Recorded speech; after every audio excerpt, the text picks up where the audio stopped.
Hello everyone, नमस्कार। स्वागत है एक बार फिर से आप सभी का फेडरलिज्म के नेक्स्ट एस्पेक्ट में। और आज हम सभी बात करने वाले हैं फेडरलिज्म के नेक्स्ट एस्पेक्ट, जिसका नाम है how is federalism practised in India. यानी कि इसके पहले हमने पढ़ा फेडरलिज्म के डेफिनेशन, फेडरलिज्म के टाइप्स और की फीचर्स ऑफ फेडरलिज्म, साथ ही साथ what makes India federal country, कि वो कौन सी चीजें हैं या फेडरलिज्म की जो फेडरेशन की या फेडरलिज्म की जो क्वालिटी होती है, जो फीचर्स होते हैं, उसको हमने इंडिया के साथ कंपेयर किया। और कंपेयर करने के बाद हमने देखा कि India is also federal country, यानी कि फीचर्स मिलते जुलते हैं, जबकि संवैधानिक रूप से कहीं भी इंडिया संविधान में किसी भी तरीके से फेडरल शब्द का यूज नहीं। फिर भी फेडरलिज्म के फीचर्स को जब इंडिया के साथ कंपेयर करते हैं तो हम पाते हैं कि इंडिया में फेडरलिज्म है, यानी इंडिया एक फेडरल कंट्री है। साथ ही साथ अगर हम ये कहते हैं कि इंडिया एक फेडरल कंट्री है, तो अगला एक महत्वपूर्ण एस्पेक्ट ये बन जाता है कि how is federalism practised in India, यानी कि भारत में फेडरलिज्म की प्रैक्टिस कैसे होती है या किन किन तरीकों से फेडरलिज्म की प्रैक्टिस हम देख सकते हैं, देखने को मिलती है। तो एक महत्वपूर्ण एस्पेक्ट ये भी आप लगभग इसके बाद आपका जो है अंतिम जो है हेडिंग मिलेगी, जिसमें डिसेंट्रलाइजेशन पढ़ते हुए इस चैप्टर को कंप्लीट करेंगे। फिलहाल इस चैप्टर की बात करें तो हम सभी जानते हैं किसी भी देश के संवैधानिक ढांचे में जो चीजें उल्लिखित हैं, जो चीजें वर्णित हैं, जो चीजें मेंशन हैं, वो चीजें ही इनफ नहीं है। उन सब चीजों का दैनिक जीवन में इम्प्लीमेंटेशन भी काफी इंपॉर्टेंस हो जाता है। ठीक उसी प्रकार से फेडरल के फीचर्स इंडिया से मिल रहे हैं, लेकिन क्या फेडरलिज्म को प्रैक्टिस भारत कर रहा है कि नहीं, और कर रहा है तो कैसे, वो सब हम इस चीज में, इस हेडिंग में पढ़ने वाले हैं। इसमें आपका जो टॉपिक बन जाता है वो है कि constitutional provisions are necessary for the success of federalism, but these are not sufficient and the real success of federalism in India can be attributed to the nature of democratic politics in our country and this ensured that the spirit of federalism, यानी कि सिर्फ mention कर देना जो provision है, constitutional जो provision है, जो प्रावधान है, सिर्फ उससे रियल सक्सेस ऑफ फेडरलिज्म नहीं दिखता है, बल्कि फेडरलिज्म की जो प्रैक्टिस है किस तरीके से होती है, ये कहीं ना कहीं फेडरलिज्म के स्पिरिट को दिखाता है, उसकी आत्मा को दिखाता है। अर्थात किस प्रकार से प्रैक्टिस होता है हम उसको देखते हैं। सबसे पहले जो प्रैक्टिस किया गया फेडरलिज्म की वो हुई लिंग्विस्टिक स्टेट्स के माध्यम से, यानी भाषाई तौर पे भारत में राज्य बनाए गए। तो उसमें क्या कॉन्सेप्ट है वो हम देखते हैं कि लिखा the creation of linguistic state was the first and major test for democratic politics in our country. Some state were created not on the basis of language but to recognize different basis on culture, ethnicity or geography. These include state like Nagaland, Uttarakhand and the Jharkhand. The creation of linguistic state, जो भाषाई तौर पे राज्य बनाने का जो प्रावधान था, भाषाई तौर पे जो राज्य बनाने का सबसे पहला जो प्रयोग था किसका, फेडरलिज्म का जो पहला जो एक्सपेरिमेंट था वो था लिंग्विस्टिक स्टेट को बनाने का। ये चीजें जब हुई तो the first and the major test for the democratic politics in our country, हमारे लोकतांत्रिक व्यवस्था के लिए एक बहुत ही मेजर चैलेंज था कि भाषाई तौर पे राज्य बने, यानी राज्य बने भाषाई तौर पे। उस राज्य में कौन सी भाषाएं बोली जाती हैं उस तौर पे, जैसे महाराष्ट्र में मराठी लैंग्वेज महाराष्ट्र, गुजराती लैंग्वेज गुजरात, आपके तमाम इन भाषाई तौर पे राज्य बनाया जाए। ये पहला फर्स्ट और मेजर चैलेंज था डेमोक्रेसी के लिए। इसके लिए किसके कॉन्सेप्ट में, आपका फेडरलिज्म के प्रैक्टिस के कॉन्सेप्ट में। कह रहा है कि some state were created not on the basis of language, कुछ स्टेट सिर्फ लैंग्वेज के बेसिस पे ही नहीं बनाए गए, बल्कि रिकॉग्नाइज, जैसे कि वो रिकॉग्नाइज किए गए on the basis of culture, ethnicity और ज्योग्राफी। जैसे कि एग्जाम्पल में नागालैंड, उत्तराखंड और झारखंड। आपका जो है उत्तराखंड एक प्रकार से ज्योग्राफिकल कॉन्टेक्स्ट में, क्योंकि पहले उत्तराखंड और उत्तर प्रदेश एक ही प्रांत में आते थे, एक ही प्रोविंसेस में आते थे, एक ही स्टेट के अंतर्गत आते थे, लेकिन उसका ज्योग्राफिकल लोकेशन को देखते हुए उसको एक अलग स्टेट बना दिया गया, क्योंकि वो पहाड़ी एरिया है तो उसको अलग कर दिया गया। प्लेन जो है एरिया उत्तर प्रदेश, उसको जो है अलग कर दिया गया। इसके बाद आपका जो है नागालैंड, नागा कम्युनिटी रहती है वहां पे, तो उसकी कम्युनिटी के लिए, उस एथनिसिटी के लिए एक नागालैंड बना दिया गया। अर्थात सिर्फ लैंग्वेज के बेसिस पे ही राज्य या लैंग्वेज के बेस पे ही स्टेट का क्रिएशन नहीं हुआ, बल्कि एथनिसिटी और ज्योग्राफिकल लोकेशंस, कल्चर, इन सब के आधार पे भी स्टेट्स का क्रिएशन हुआ। यानी कि ये सब काफी एक मेजर चैलेंज था डेमोक्रेसी के लिए कि डेमोक्रेसी हमारी किस तरफ जाएगी, यानी कि लिंग्विस्टिक स्टेट बनाना किस प्रकार से फायदेमंद हो सकता है या फिर नहीं हो सकता। जबकि जब हम प्रैक्टिस कर रहे हैं तो देख रहे हैं कि सिर्फ लैंग्वेज के आधार पे ही नहीं, बल्कि कल्चर के आधार पे, एथनिसिटी के आधार पे, ज्योग्राफी के आधार पे भी भारत में स्टेट्स का क्रिएशन हुआ। तो कहीं ना कहीं ये फेडरलिज्म की प्रैक्टिस हो रही है। साथ ही साथ the central government resisted linguistic state for some times because some national leaders feared that it would lead to the disintegration of the country, क्योंकि वो जो नेशनल लीडर थे उन्होंने बार बार रेजिस्ट, कुछ ऐसे भी लीडर थे जिन्होंने फेडरलिज्म की इस प्रैक्टिस को, किस प्रैक्टिस को, लिंग्विस्टिक स्टेट के क्रिएशन वाली प्रैक्टिस को रेजिस्ट करना चाहा। रोकने का प्रयास किया, लेकिन उसके पीछे उनका जो मोटो था, जो डर था, वो कारण ये था कि कहीं न कहीं देश के लिए डिसइंटीग्रेशन का कारण न बन जाए। जैसे कि इसके पहले एक भारत पाकिस्तान धर्म के आधार पे 2 देश बनाए गए, जिसमें बहुत सारी आप देखिए ही खून खराबा और तमाम चीज़ देखने को मिलती है। जबकि जब इनको लगा कि अगर लिंग्विस्टिक स्टेट पे अगर लिंग्विस्टिक स्टेट बनाए जाएँ, भाषाई तौर पे राज्य बनाए, फिर कहीं वही स्थिति देखने को न मिल जाए। इससे वो डर गए, जिससे बार-बार वो लिंग्विस्टिक स्टेट बनाने के कॉन्सेप्ट को बार-बार रेजिस्ट करते थे, रोकते थे, इसी डर की वजह से कि देश की एकता और अखंडता कहीं गड़बड़ न हो जाए। But the experience has shown that the formation of linguistic state has actually made the country more united because it has also made the administrative easier।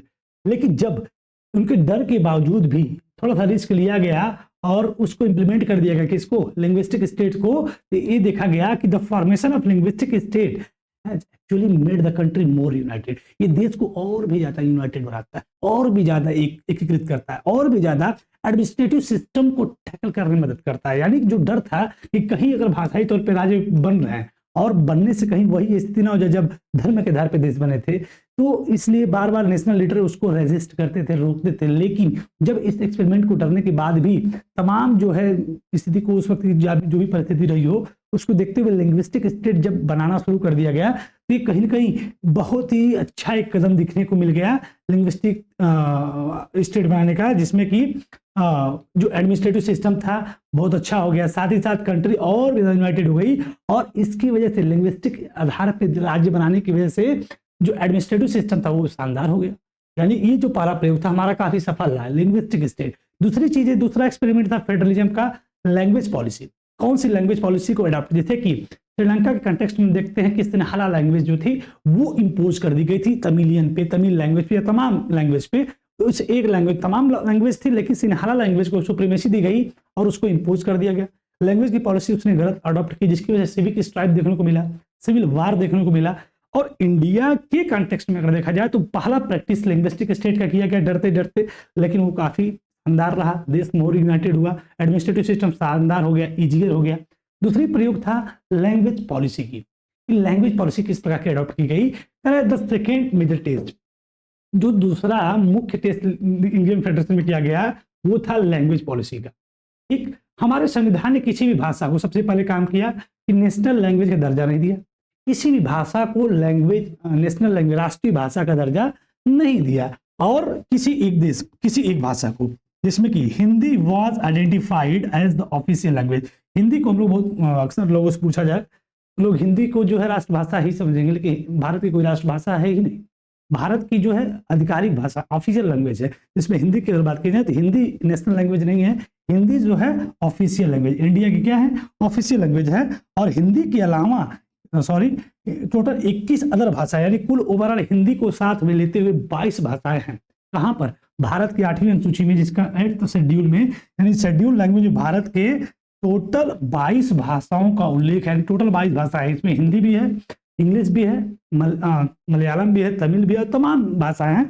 यानी ओवरऑल जितनी भी ये 22 भाषाएं हैं, ये 22 भाषाएं ऑफिशियल लैंग्वेज है, ना कि इसमें से ना कोई नेशनल लैंग्वेज है, ना ये सभी नेशनल लैंग्वेज है। ये सभी की सभी जो 22 भाषाएं हैं हमारे संविधान में, ये शेड्यूल लैंग्वेज में जो उल्लेखित है, मेंशन्ड है, वो सभी ऑफिशियल लैंग्वेज है। यानी किसी भी भाषा को, किसी एक भाषा को नेशनल लैंग्वेज का दर्जा नहीं दिया गया हमारे संविधान के द्वारा, हमारे सिस्टम में।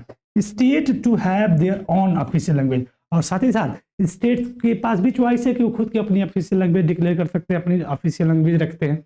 यानी कि लैंग्वेज पॉलिसी में इस प्रकार से लिबरेशन देखकर ये लगता है कि काफी लैंग्वेज पॉलिसी के प्रति भी हमारा जो कंट्री है काफी लिबरल है, काफी जो फ्लेक्सिबल है। According to the constitution the use of English for official purpose was to stop in 1965। और इंग्लिश चूंकि हमारी लैंग्वेज थी नहीं, तो उसको ये हुआ कि 1965 तक इसको हम स्टॉप कर देंगे।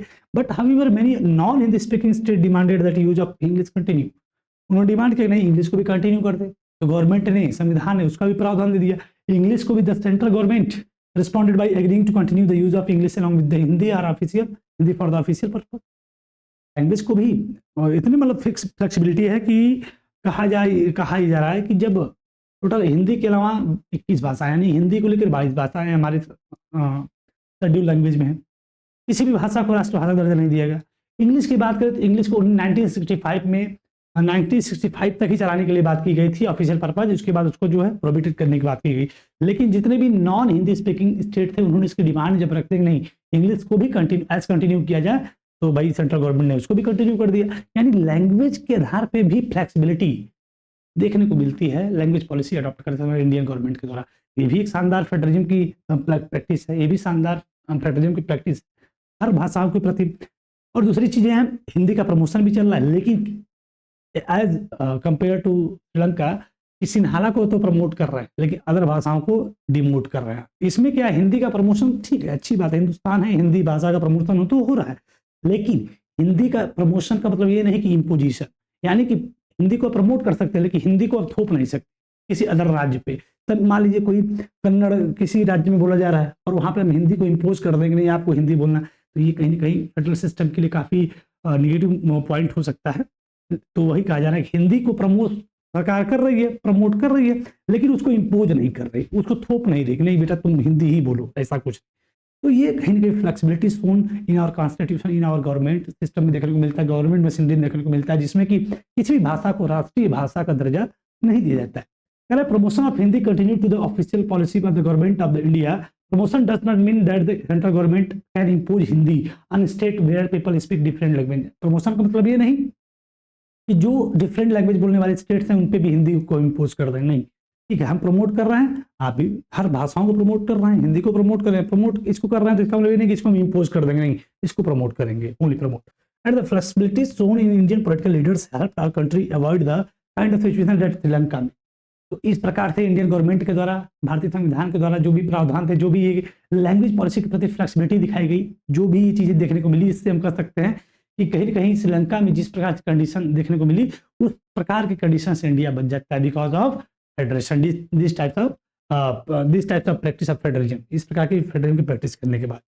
Third point is that central state relation. Central state relation में हम क्या पढ़ने वाले हैं कि constitutional arrangement for sharing power work in reality depends to a large extent to how ruling parties and leaders follow this arrangement.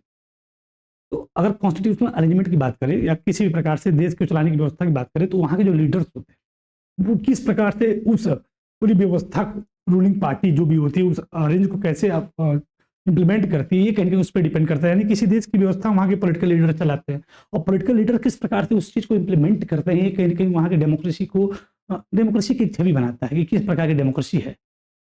भाई leaders जैसा behave करेगा, जैसा वर्क करेगा, जैसा रिएक्ट करेगा, जैसा अकाउंटेबिलिटी होगी, वैसे ही तो डेमोक्रेसी का फॉर्मेशन होता जाएगा, वैसे ही जनता उसके प्रति सोच अपनी बनाती चली जाएगी। And the same party ruled both at the centre in the most of the state. थोड़ा सा ध्यान दीजिएगा, लीडर से ही देश की डेमोक्रेसी का लुक बनता है और लीडर जिस प्रकार से एक्टिविटी करता है ठीक उसी प्रकार से हम कह सकते हैं कि हमारी डेमोक्रेसी का स्वरूप बन जाता है।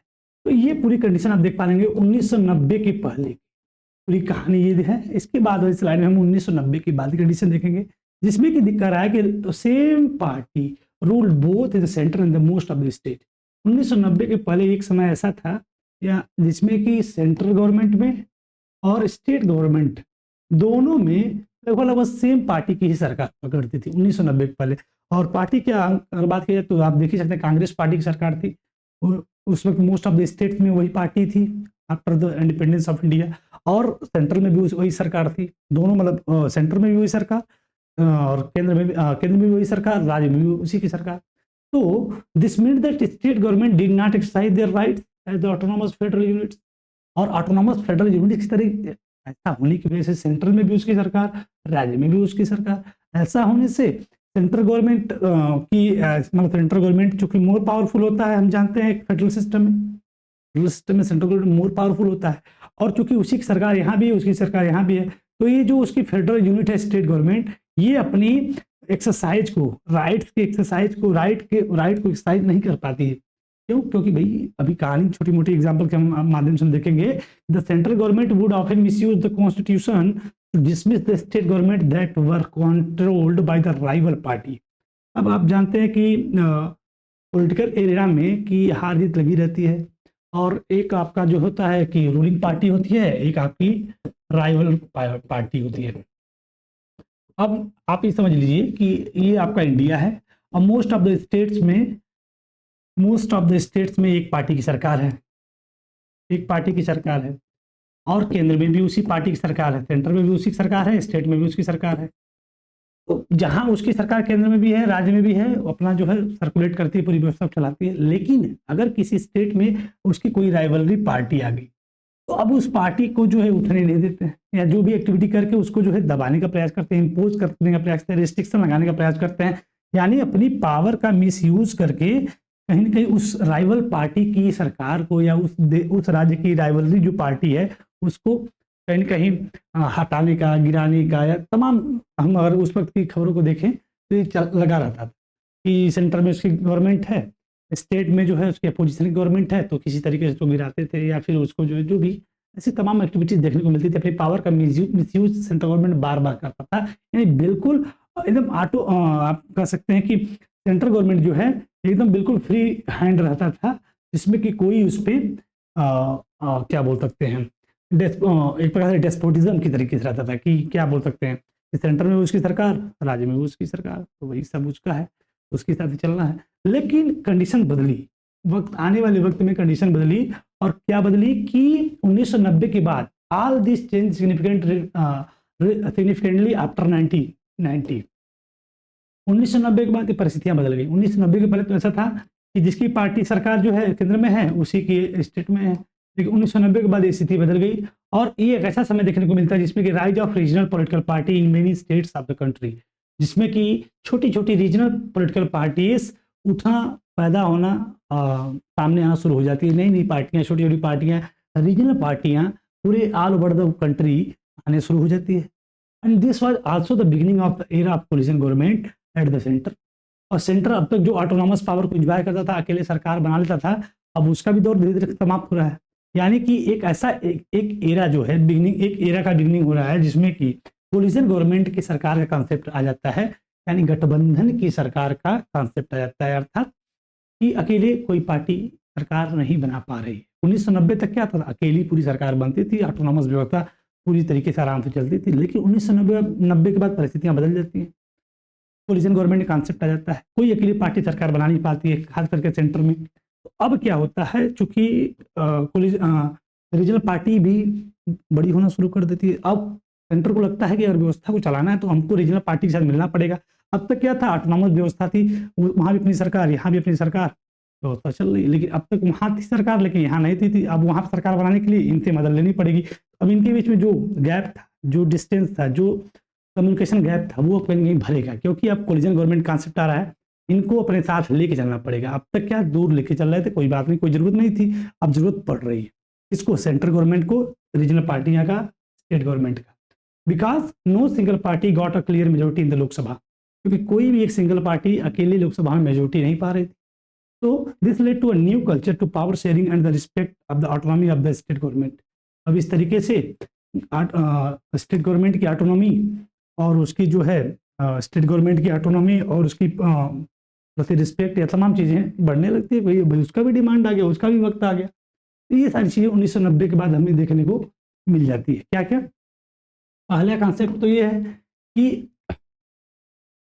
हमने देखा कि सेंट्रल स्टेट रिलेशन में पहले क्या था, 1990 के पहले किसी भी एक पार्टी की सरकार नहीं बनती थी, कोई भी अलग पार्टी की सरकार नहीं, सिर्फ एक ही पार्टी, सेम पार्टी सेंटर में भी हुआ करती थी, स्टेट में हुआ करती थी। चलो भैया चल रहा है सब कुछ। लेकिन 1990 के बाद परिस्थितियां बदलती हैं, और बदलने के पश्चात अब कोई भी एक सिंगल पार्टी लोकसभा के इलेक्शन में, यानी केंद्र में सरकार बनाने के लिए अकेले इनफ नहीं होती। इसके लिए वो क्षेत्रीय पार्टियों को सहयोग लेना शुरू करती, क्योंकि उस वक्त क्षेत्रीय पार्टियां भी बढ़ना शुरू कर देती।